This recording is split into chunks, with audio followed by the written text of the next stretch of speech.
नमस्कार दोस्तों, आशा करता हूँ कि आप सभी अच्छे होंगे। आप सभी का केम वर्ड चैनल में हार्दिक स्वागत है। आज हम लोग न्यू चैप्टर स्टार्ट करेंगे। ये चैप्टर नंबर 4 है जिसका नाम है रासायनिक बलगतिकी यानी कि केमिकल काइनेटिक्स। तो आइए सबसे पहले देखते हैं कि रासायनिक बलगतिकी क्या होता है। रासायनिक बलगतिकी या भौतिक रसायन यानी कि फिजिकल केमिस्ट्री की एक शाखा है यानी कि एक ब्रांच है। इसके अंतर्गत विभिन्न रासायनिक अभिक्रियाओं के वेग और उनके ऊपर विभिन्न कारकों जैसे कि अभिकारी पदार्थों का सांद्रण, ताप, दाब, उत्प्रेरकों की उपस्थिति आदि के प्रभाव का विस्तृत अध्ययन किया जाता है। मतलब कि इनका जो प्रभाव होता है उन सभी का अध्ययन किया जाता है। किसके अंतर्गत? रासायनिक बलगतिकी के अंतर्गत। और यह केमिस्ट्री की कौन सी शाखा है? या फिजिकल केमिस्ट्री की शाखा है यानी कि भौतिक रसायन। वैज्ञानिक विल्हेल्मी को रासायनिक बलगतिकी क्षेत्र में महत्वपूर्ण योगदान के लिए रासायनिक बलगतिकी का जनक कहा जाता है। यानी कि रासायनिक बलगतिकी के जो जनक हैं वो कौन है? विल्हेल्मी। इसके बाद हमारा फर्स्ट हेडिंग आती है तीव्र एवं मंद अपक्रियाएं।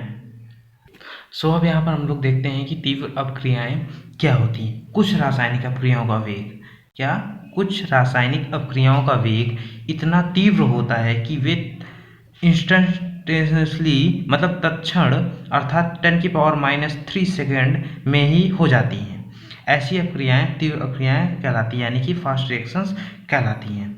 सामान्यतः प्रायोगिक विधियों द्वारा तीव्र अपक्रियाओं का वेग निर्धारण संभव नहीं होता है कि इसमें से कितना वेग से हो रहा है वो हम लोग वेग निर्धारण नहीं कर पाते हैं। किसमें? तीव्र अपक्रियाओं में। ठीक, ऐसा क्यों होता है? क्योंकि इन अपक्रियाओं में जो बॉन्ड होते हैं वो नहीं टूटते हैं। ठीक, ये एग्जाम्पल के लिए दो रिएक्शन लिखी हुई हैं। NaOH plus HCl gives out NaCl plus H2O। Second है AgNO3 plus KCl gives out AgCl plus KNO3। इसके बाद हमारा सेकंड आता है अति मंद अपक्रिया। ठीक है, तो देखते हैं कि अति मंद अपक्रियाएं क्या होती हैं। कुछ रासायनिक अपक्रियाओं का वेग इतना मंद होता है कि कई दिनों में भी अपक्रिया के कारण कोई दर्शनीय रासायनिक परिवर्तन नहीं होता। मतलब दर्शनीय मतलब कि देखने पे मतलब कि कुछ पता नहीं लगता है कि रिएक्शन हो रही है कि नहीं हो रही है। ऐसी रिएक्शन को हम लोग क्या कहेंगे? अति मंद अपक्रिया। ठीक है, जैसे कि लोहे पर जंग लगना। ये क्या होता है? 6 महीने 7 महीने बाद जैसे लोहे के दरवाज़ों पर या खिड़कियों पर जंग लग जाता है, अगर उस पर पेंट ना किया जाए तो ये क्या है? बहुत धीरे धीरे प्रोसेस होता है ना, तो ये किस में जाएगा? अति मंद अपक्रिया में जाएगा। जिसके कि आपके यहाँ पर दो एग्जाम्पल दे रखे हैं। पहला क्या है? लोहे पर जंग लगना। दूसरा वाटर का बनना, H2 plus half O2 gives out H2O।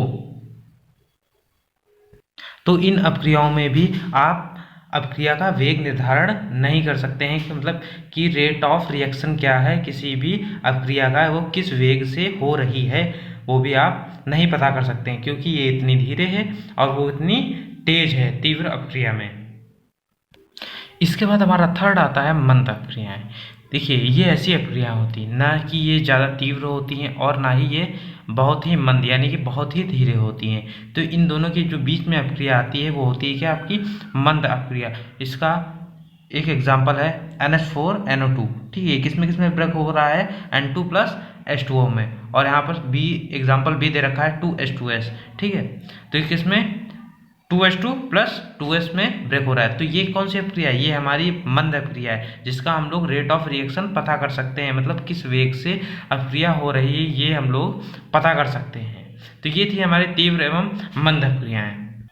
इसके बाद हमारा नेक्स्ट टॉपिक आता है अपक्रिया का वेग या दर यानी कि रेट ऑफ रिएक्शन। ठीक है, तो रेट ऑफ रिएक्शन देखते हैं क्या होता है। एकांक समय में अभिकारक या उत्पाद में अभिकारक या उत्पाद की सांद्रता में होने वाला जो परिवर्तन की जो दर होती है, ठीक है, वो हमारा क्या कहलाती है? अपक्रिया की दर। ठीक है, इसे हम लोग स्मॉल r से रिप्रेजेंट करते हैं। माना सूक्ष्म समय अंतराल dt में अभिकारक या उत्पाद की सांद्रता में परिवर्तन dx है, तब अपक्रिया की दर या वेग R इक्वल dx/dt होगा। चलिए हम लोग रेट ऑफ रिएक्शन एक एग्जांपल के द्वारा समझते हैं। ठीक है, जैसे कि आप स्क्रीन पे देख सकते हैं, यहाँ पे एक A अभिकारक है और B हमारा उत्पाद है। ठीक है, तो इसका रेट ऑफ रिएक्शन क्या है? अभिकारक का -dA/dt और उत्पाद का है +dB/dt। ठीक है, समय बीतने के साथ साथ अभिकारक की जो सांद्रता होती है वो घट जाती है, अतः इसकी दर को ऋणात्मक चिन्ह द्वारा प्रदर्शित करते हैं। यह अभिकारक है हमारा, ठीक है, और ये हमारा क्या है? ऋणात्मक चिन्ह द्वारा प्रदर्शित कर रहे हैं, मतलब कि नेगेटिव मार्क के साथ इसे प्रदर्शित करते हैं। तो इससे क्या होता है? इसके मतलब क्या है? सांद्रता घट रही है। जब सांद्रता इसकी घटेगी तो हमारा उत्पाद B की जो सांद्रता होगी वो हमारी बढ़ जाएगी। तो इससे हम क्या है? पॉजिटिव चिन्ह के साथ दिखाते हैं। इसी प्रकार उत्पाद की जब सांद्रता बढ़ जाती है, अतः इसकी दर को धनात्मक चिन्ह द्वारा प्रदर्शित करते हैं। इसके बाद हमारा नेक्स्ट टॉपिक आता है अपक्रिया का वेग नियम या रेट लॉ ऑफ रिएक्शन। क्या होता है देखते हैं। अपक्रिया के वेग और अभिकारकों की सांद्रता में संबंध। क्या? अपक्रिया के वेग और अभिकारकों की सांद्रता में संबंध स्थापित करने वाली समीकरण अपक्रिया की वेग समीकरण या वेग नियम कहलाती है। ठीक है, इसे वेग का नियम भी कहते हैं या वेग का समीकरण भी कहते हैं। इसे वेग R इक्वल वेग स्थिरांक के इंटू अभिकारक की सांद्रता की पावर n से प्रदर्शित किया जाता है। इसके बाद हमारा नेक्स्ट आता है वेग समीकरण। ऐसी समीकरण जो अपक्रिया की दर तथा अभिकारकों की सांद्रता के संबंध को प्रदर्शित करती है, वेग समीकरण कहलाती है। द्रव्यानुपाती नियम से R प्रोपोर्शनल कैपिटल A की power small a capital B की पावर स्मॉल b। यहाँ पर प्रोपोर्शनलिटी का साइन हटता है और यहाँ पर एक कांस्टेंट आता है जो यहाँ पर k दे रखा है। ठीक है, R इक्वल k A की पावर A एंड B की पावर B। तो यही हमारा क्या है? वेग समीकरण। और जो यहाँ पर k है एक एज अ कांस्टेंट लिया गया है, जिसे हम लोग क्या कहते हैं? वेग स्थिरांक कहते हैं। इसके बाद आइए देखते हैं कि वेग स्थिरांक का मात्रक क्या होता है।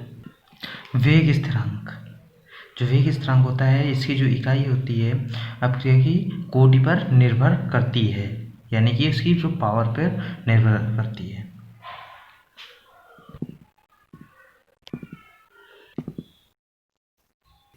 आफ्टर सॉल्विंग दिस इक्वेशन, ठीक है, तो ये हमारा वेग स्थिरांक के की यूनिट क्या आती है? मोल की पावर 1 - n एंड लीटर की पावर n-1 सेकेंड की पावर 1 - n। ये हमारी किसकी है यूनिट?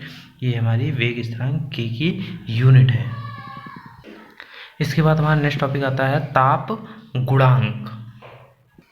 किसी अपक्रिया का ताप 10 डिग्री सेल्सियस तक बढ़ाने पर अपक्रिया की दर यानी कि रेट ऑफ रिएक्शन 2 से 3 गुना बढ़ जाती है।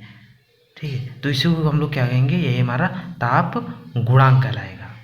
हम लोग ताप गुणांक को Q से प्रदर्शित करते हैं। ठीक है, तो Q इक्वल KT+10/KT होगा। इसकी एक दूसरी भी डिफिनेशन है, ठीक है, उसे भी आप लिख सकते हैं। जैसे ताप गुणांक 10 डिग्री सेल्सियस अंतर के दो भिन्न भिन्न तापों पर वेग स्थिरांकों के अनुपात के बराबर होता है। ठीक है, जैसे क्या है? दोनों का क्या है? यहाँ पर क्या दिखाया गया? अनुपात ही तो दिखाया गया है। ठीक है, तो ये भी हमारी एक अन्य डिफिनेशन है, चाहे तो आप इसको भी लिख सकते हैं। उम्मीद करता हूँ कि आप सभी को सारे टॉपिक्स का एनालिसिस आपको अच्छे से समझ में आया होगा। जाने से पहले यहाँ पे मैंने आप लोगों को एक लास्ट वीडियो में एक क्वेश्चन दिया था। ठीक है, क्या दिया था? आयरन सल्फ्यूरिक एसिड H2SO4 में से हाइड्रोजन को विस्थापित कर देती है, परंतु तांबा यानी कि कॉपर नहीं। ऐसा क्यों होता है? ठीक है, तो इसका आंसर है Fe यानी कि आयरन ECS में हाइड्रोजन से ऊपर स्थित होता है। ECS मतलब इलेक्ट्रोकेमिकल सीरीज में हाइड्रोजन से क्या होता है? ऊपर स्थित होता है। ठीक है, तथा कॉपर हाइड्रोजन से नीचे स्थित होता है। तो मतलब नीचे क्या था? नीचे हमारा पॉजिटिव था ना। ठीक है, तो इस वजह से वो हमारा विस्थापित नहीं कर पाता है। और वहीं आयरन हमारे हाइड्रोजन को विस्थापित कर देता है। तो उसका आंसर यही होगा। अगर आपको वीडियो अच्छी लगी हो तो इसे ज़्यादा से ज़्यादा शेयर करें। खुश रहिए, पढ़ते रहिए। दिस इज अनुभव साइनिंग ऑफ। जय हिंद। मिलते हैं नेक्स्ट वीडियो में।